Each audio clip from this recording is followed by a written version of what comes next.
What is up, guys? Here from the Zan Madden YouTube channel. And as we talked about over the last couple of weeks, Match is back. We got a patch, I think it was on the 6th of the month, and we've basically been playing the last 2 weeks with players going back to quarters, palms, cover 6, and cover 9. Most of the content we've been breaking down over the last 2 weeks has been focused on improving Match, but I've had a number of you guys that have reached out saying that you wanted some easy ways to beat quarters for a one-play touchdown. So in today's video, I'm going to show you guys an empty formula that is the easiest thing in the world to get one-play touchdowns right down the middle of the field. Don't worry for those of you that are freaking out saying this is a glitch. I'll explain why it behaves the way it does here momentarily, and just so you know, there are going to be counters for this. So let's go ahead and get right into it. We're going to be breaking down how to get the number 3 receiver wide open out of empty formations. So in order to understand what that means, let's go ahead and take the field. Now, naturally, you have to be facing someone who is playing match coverage, and they'll be calling quarters. We've talked about this before.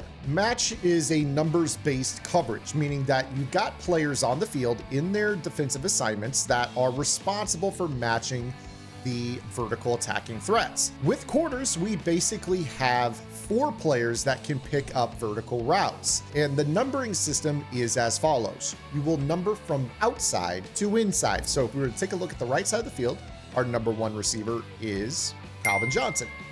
Our number 2 receiver in the middle of our trips is DK Metcalf. And our number 3 receiver in our trips look is Mike Evans. As it pertains to the deep matching zones, we go into great detail about this over on Gridiron, but I'll explain this very, very simply for you. The outside corner relates to number 1. The safety relates to number 2. Now you're probably saying, well, what happens when you have a number 3? Which is the case with Mike Evans. Well, the truth is that the weak side safety is actually responsible for cheating over to number 3. The problem is, when you have a 2 to his side of the field, that cheat is very, very difficult because he has to play relative to number 2 on his side of the field. So long story short, when you face quarters, 3x2 is the best way to go because it cannot negotiate number 3 vertical on the trip side. So let me show you what I mean. If I were to set up a route combo where we were to go vertical, vertical, vertical down the right side, simple as all go. But then we were to run maybe a dagger concept on the backside. What this is going to do is it's going to take the safety that is on the left, Derwin James, who should be cheating all the way over to the right side of the field to number 3, which is Mike Evans. He now has to respect number 2 on his side pre-snap going vertical.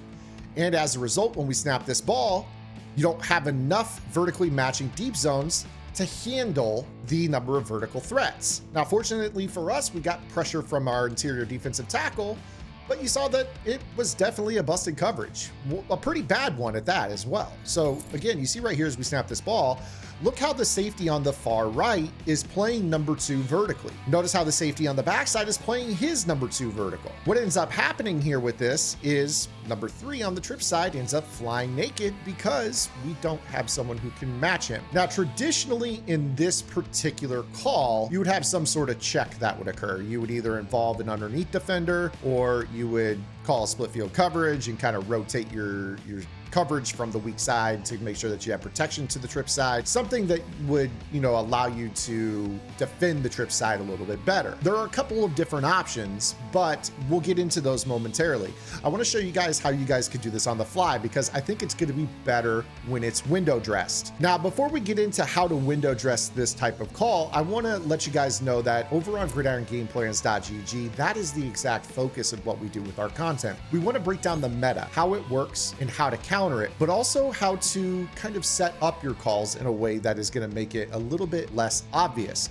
If you were to play someone while playing match quarters that comes out in empty, you're going to know right away what their goal is. But if you guys window dress it, you guys are going to be able to disguise it, pull it out when you need it most. What did he just say? And pick up those easy one-play scores. So make sure that you guys head over to gridirongameplans.gg. You can unlock everything on the website. That's 7+ game plans on the website, as well as all our vault content and members-only Discord access for just $9.95 a month, constantly updating the website to help you guys keep winning Madden games. So go check it out. All right, so how to window dress. So obviously we know empty is kind of the way to go, right? So what you need to do is choose any type of formation you want. It really does not matter so long as you can motion to 3x2. So let me give you an example. I'm going to call this bunch Y flex.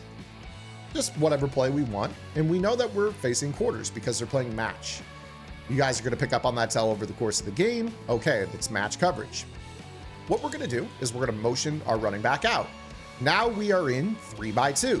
Again, when it comes to this, you're going to want to try to give yourself vertical attacking threats if possible, knowing that we now don't have enough deep matching vertical zones to handle the 5 flood. And we'll get into, not needing 5 vertical routes here in just a second, but we snap this ball and you see that it does a really poor job and you end up with the corner route being wide open. So depending on the splits of your wide receivers, you guys will notice different effects of how this is going to behave. Let me give you another example here. Let's take this formation, for instance. Now, if we're facing someone that's running match, 4 strong, meaning that we have 4 options to one side of the quarterback, is going to turn match off. But in this case, we actually want to take advantage of the fact that they're in match. So I'm going to send my running back not only to the other side, but I'm going to send him out wide. Now from there, we're going to go right back to that same route call that we just had to start the video, where we're going to send 3 vertical routes down the left side, forcing the match behavior. And this is going to open up that inside pass lead right down the middle of the field for the 1-play score. So you see that you're going to be able to kind of mix this in a variety of different ways. You don't have to come out empty. You can motion to empty, and a lot of players, that's not going to register in their mind what's going on to them. Let me give you another example. So let's say that we come out in my favorite offense, which is the gun tight open. I feel like I can come out in this formation in my Kansas City Chiefs game plan, audible into everything that I want to run. But as we talked about last week, this is a great freestyling formation, meaning that I could motion Marshawn Lynch out to become a trip side rather than motioning him away from the trip side and set up kind of the same effect. Now, what I'm going to do over here on this side is I'm going to maybe run like a curl drag combo. It doesn't really matter because all we need is number 2 on the backside holding that safety from cheating over. And you're going to note that we're going to be able to throw the ball up to A, and we're going to have him wide open again, because we don't have a situation where the backside quarter can rotate all the way over the top. We're basically taking advantage of the fact that, hey, they've got 4 guys that can handle deep attacking threats. As long as we're attacking vertical to the bunch side, and our number 2 on the weak side is going to end up flying vertical, that safety can't get over anymore. And that's going to be a wide open seam. And I could do it the exact opposite way. Let's say I motion Marshawn out to this side. Now all of a sudden I'm going to kind of mirror my setup. It doesn't matter what the route combo is, as long as you have somebody holding the safety on the weak side of the formation from cheating over. You snap this ball and you're going to see that, lo and behold, you have a wide open route down the middle. Now, again, the pass rush has been pretty good in this because my guys are glowing, but you see that those are busted coverages and you don't want that at all. Now for the fix. This is how you're going to handle someone who does this to you. If you want to stay in quarters, you're going to have to make this adjustment anytime they go 3x2. When your opponent shows you an empty formation 3x2, you have to be aware of the fact that maybe the left side receiver is going to fly vertical. It could be a seam, it could be a post, it could be a crosser, anything vertical whatsoever. What I would recommend doing is one of 2 things. You can either click onto your weak side safety, maybe even user him if you want to, and kind of just read the pattern as you wish. Or you can do what we call rotating and closing center field. And we're going to put him into a middle third. What this will do is it will ensure you, in the event that Hits runs a seam route and we have 3 verticals to the trip side of the formation, that Derwin James could split the difference and be able to impact the throw to either seam while playing match to the trip side. Now, if you're really worried about the slot receiver on the backside because he's not being matched by James, maybe running a vertical route that breaks to the sideline, you could always man him up with the quarter flat defender. Feel free to replace your flat zone with a defensive lineman.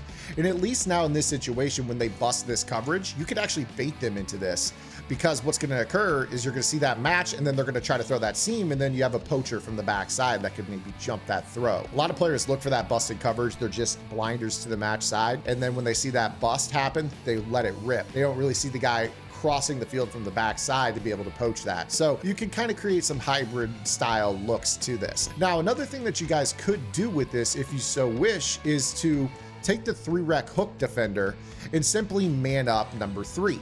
What this would do is it would kind of put you in a spot where if that player does fly vertical, you'll have someone that can run with him. I would recommend that you guys maybe have a safety at linebacker, or if you're going to have a linebacker with lurk artists, make sure they're fast, because in the event that they're giving up a significant amount of speed, there still remains the possibility that they could, you know, run by somebody. So you see right here in this situation, like if I'm able to lob that over the top, that could be dangerous. So if you're going to man that up, you'll definitely need to make sure that you got speed there to play, maybe even back the guy up a little bit, or flat out just maybe use the 3-rec hook and kind of sit in the middle of the field. And if all 3 guys fly vertical on the Triss side, you know you got to fly down the seam with number 3. That being said, my match game plan over on Gridiron Game Plans has better coverages for dealing with empty. If you guys struggle with defending the pass in this game, I've got so many coverages that can help you guys out. Whether you guys struggle with bunch, tight, trips tight end, empty, compression, spread, doesn't really matter. Under center, shotgun, pistol, I've got it for you. RPO defense. Check it out. It's over on Gridiron. But make sure you guys are subscribed here to the channel. Hit that notification bell. Drop a comment below. Let me know what you think of today's video. We'll drop a short a little bit later this afternoon. And see you guys tomorrow with our next video upload. Until then, this is Zan. Get in the lab, man. Good luck.